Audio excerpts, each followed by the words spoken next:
But Dario, two things have happened in the last few weeks and months that I think collectively might have a bigger impact on the development of this technology, even than ChatGPT. And remember that moment 2 years ago when everyone thought ChatGPT, wow. And I'm not sure that this has really sunk in, but one of them is the development of what are called reasoning models, these new front sort of top-end models by some of your competitors, not yet by you, but by some of your competitors.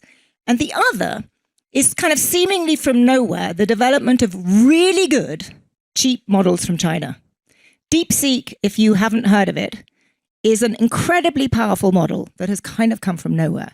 And I think these two, my thought is that these two events together are going to take this whole technology in a slightly different direction than we might have thought 6 months ago. So I wanted to start by exploring those. And firstly, let's start with the US cutting edge models.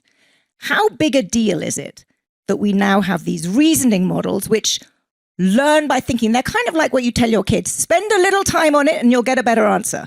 Isn't that sort of what they're doing? And what can they do? And what will we see in the next year or so from these models? Yes. So first of all, thanks for having me, and very kind words. So on the reasoning models in particular, we have a little bit of a different perspective on it, which is, for the longest time, most of the training that was done in models was what was called pre-training. So this was, you train a model on a bunch of data on the internet, and that plus a tiny bit of reinforcement learning or reinforcement learning from human feedback is what language models were until very recently.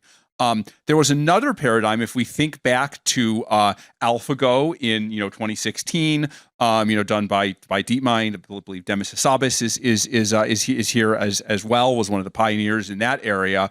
So this other paradigm of train via reinforcement learning, learn via trial and error, has also been developed and has been around for a long time. What has happened is that we have started to marry these two paradigms together, where you do the pre-training and then you do large-scale RL.